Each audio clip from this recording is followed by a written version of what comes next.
Welcome to Marshmallow Stories. Tonight, we journey into a park where nightmares are born. This is Zurasik Park.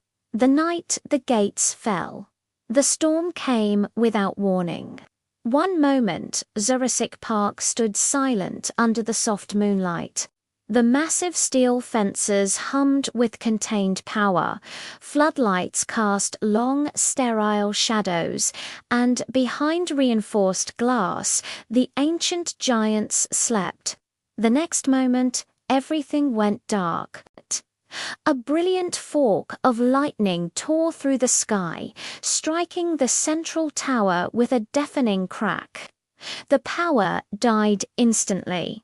The hum of the fences ceased. The gates unlocked with a series of metallic clicks that echoed through the sudden silence. And from deep within the jungle enclosure, something massive, something primal, roared. In the control room, Dr. Aaron Voss sprinted through the corridors, his boots slipping on rainwater that was already seeping in. "Backup generators!" now he shouted into his cum, his voice strained with rising panic. But it was too late. On the main security screen, a single terrifying alert flashed in crimson. Cage 7. Containment breach. His heart hammered against his ribs. Cage 7. Inside that enclosure lived their greatest, most terrifying mistake. The Ravagore Rex. It was an unholy creation, engineered to be the ultimate predator. Faster than a Tyrannosaurus, smarter than any raptor. It was a biological weapon designed to hunt with chilling intelligence. The security feed from its cage flickered, distorting the image. Then a shadow filled the camera, blotting out everything else. A single glowing eye, burning with cold fury, stared back at them from the screen. And then the feed cut to static black, miles away on the deserted Jungle Tour road. A state-of-the-art transport vehicle sat stalled between two broken, useless gates. Inside, 5 visitors were trapped. Their screams were muffled by the reinforced shell of the vehicle, their bodies shaking uncontrollably as the jungle around them began to stir and come alive. Branches, thick as a man's arm, snapped in the darkness. The dense foliage rustled, not from the wind, but from something large moving within. Something was circling them. A low, guttural growl vibrated up through the metal floor, a sound that resonated deep in their bones. Suddenly, bang! A monstrous claw, curved and sharp as a scythe, smashed into the side of the vehicle. The metal screamed in protest, buckling inward.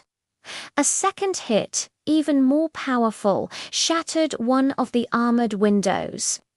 Rain and wind poured inside, drenching the terrified occupants.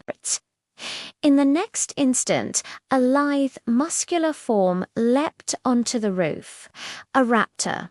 Its claws scraped loudly against the metal, a sound like nails on a chalkboard amplified 1,000 times. Its terrifying snout, lined with serrated teeth, snapped and gnashed just inches from their faces through the broken window. Then, just as suddenly as it began, the jungle went silent, eerily, unnaturally silent. The raptor, poised to strike, froze. Its reptilian head turned slowly, methodically toward the dark wall of trees. A new sound reached its ears, something that struck fear even into its predator's heart. And then, it ran. The apex hunter turned prey, scrambling off the roof and vanishing into the undergrowth as if fleeing the devil himself.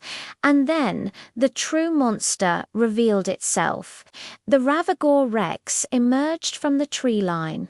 It was a 15-foot-tall silhouette of pure terror.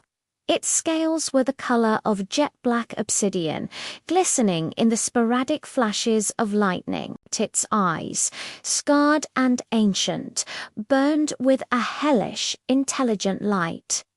It didn't roar. It didn't need to. It simply observed, its head tilting slightly as it calculated, analyzed, and judged its new, broken world. Then, with a speed that defied its immense size, it attacked. It moved not like an animal, but like a guided missile. One bite, one sickening crunch of bone and steel, and the tall vehicle was crushed like a paper cup. The metal chassis crumpled, fuel lines ruptured, and fire erupted in a sudden, violent whoosh. The flames cast the Rex in a demonic glow as it stood amidst the inferno, completely unharmed, before it vanished back into the smoke and shadows of the raging storm. Dr. Voss, dragging two survivors behind him, finally reached the helipad. The wind and rain were a physical force, trying to push them back. Above the evacuation helicopter descended, its searchlight cutting a desperate path through the darkness. But just as hope seemed within reach, the ground began to shake. The vibrations grew stronger, more violent. Trees at the edge of the clearing didn't just fall, they exploded outward, ripped from the earth by an unstoppable force. The Ravagore Rex charged from the darkness. Security guards opened fire, their automatic weapons spitting uselessly against its armored hide. The bullets ricocheted off its scales like pebbles. The beast leaped, a 15-foot shadow of death soaring through the air, its jaws open wide, aimed directly at the helicopter.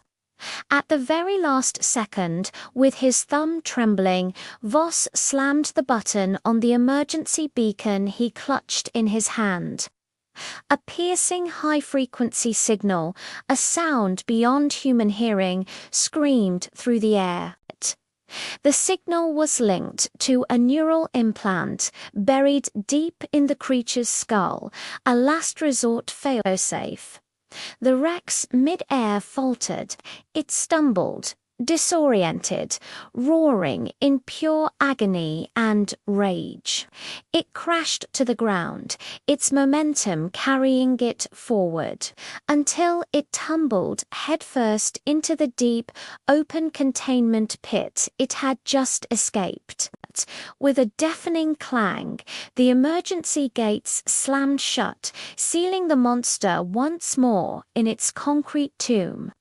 Silence, profound and absolute, returned to the helipad. As a bruised and blood-red dawn broke over the horizon, smoke drifted lazily over the smouldering ruins of Zurasik Park. Dr. Voss, standing amidst the wreckage, held up a small recording device. His voice was hoarse, hollow, a ghost of the man he was just hours before. He spoke one final message, a warning to the world. We didn't create life. We created hunger. And next time, it may not stay contained. Far below, deep in the darkness of the pit, hidden from the light of the new day, a single glowing eye opened. Thank you for listening. If you enjoyed this story, don't forget to like, subscribe, and hit that notification bell for more tales from the edge of imagination.